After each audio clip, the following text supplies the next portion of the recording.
Hello বন্ধুরা, আসসালামু আলাইকুম। সবাই কেমন আছো? আশা করি সবাই অনেক ভালো আছো।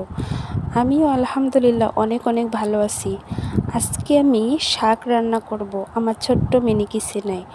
এখানে আমি শাক দিয়ে দিলাম, এরপর একটু একটু পানি দিয়ে দিলাম, এরপর একটু লবণ দিয়ে দিলাম। এরপর আমি বাসায় যেভাবে আপনারা রান্না করেন ঠিক সেভাবেই আমি মিনি কিচেনে রান্না করব। আস্তে আস্তে করে নেড়ে চেড়ে দিব।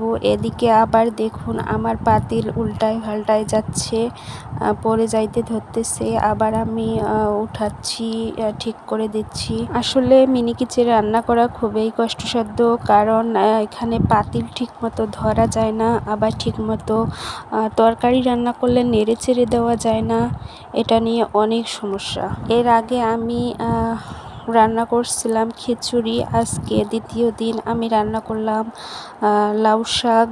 তেলে দিব পেঁয়াজ রসুন দিয়ে, সেটা আমি আগে সিদ্ধ করে নেব। তবে যাই হোক, মিনি কিচেনে রান্না করা খুবই ভালো লাগে এবং মজাদার। অনেক হাসি খুশিভাবে ভিডিও তৈরি করি, হাসি খুশিভাবে রান্না করি, অনেক ভালো লাগে।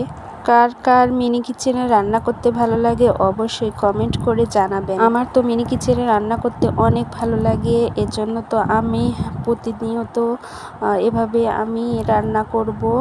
এক এক দিন এক এক রকম ভিডিও নিয়ে আসব আপনাদের মাঝে। অবশ্যই আপনারা আমার ভিডিও কন্টিনিউ করবেন। এদিকে আমার শাক হয়ে গেছে, আমি পানিটা একটু ঝেড়ে নিলাম, এরপর একটুখানি লবণ দিব।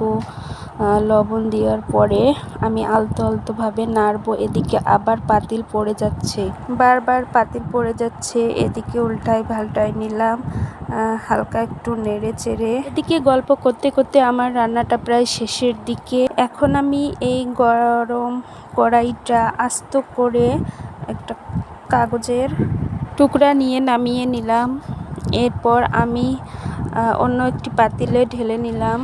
আচ্ছা বলেন তো এটা খেতে কেমন হবে? এদিকে আমি প্যানটা বসিয়েই দিলাম। এরপর দেখুন আমার ওষুধের শিশির মধ্যে তেল ভরে রাখছিলাম, সেটা দিয়ে দিলাম। এরপর আস্তে আস্তে করে আমি ছোট্ট ছোট্ট দুইটা রসুনের কোয়া আমি কুচি কুচি করে কেটে নিয়েছি, সেটা দিলাম। এরপর আমি এখানে পেঁয়াজ অ্যাড করব। অ্যাড করে এটা গরম হতে অপেক্ষা করব। যখন বাদামি কালার আসবে আমি শাকটা এখানে দিয়ে দেব, তখন আমার রান্নাটা প্রায় শেষ হয়ে যাবে। আচ্ছা বন্ধুরা, আপনারা কারা কারা এই রান্নাটা আমার খেতে চাও অবশ্যই জানিয়ে দিবেন। অনেক মজাদার একটি রেসিপি, লাউ শাক অনেক মজাদার, আরও তেল দিলে রসুন দিয়ে অনেক মজা। তো এখন আমার হয়ে গেছে শাক ভাজি। এখন আমার ছোট্ট হাতে বানানো পিরিচের মধ্যে এটা ঢেলে নিলাম। আর দেখতে মাশাআল্লাহ অনেক সুন্দর হয়েছে, তেল তেলে হয়েছে, খেতে অনেক মজার।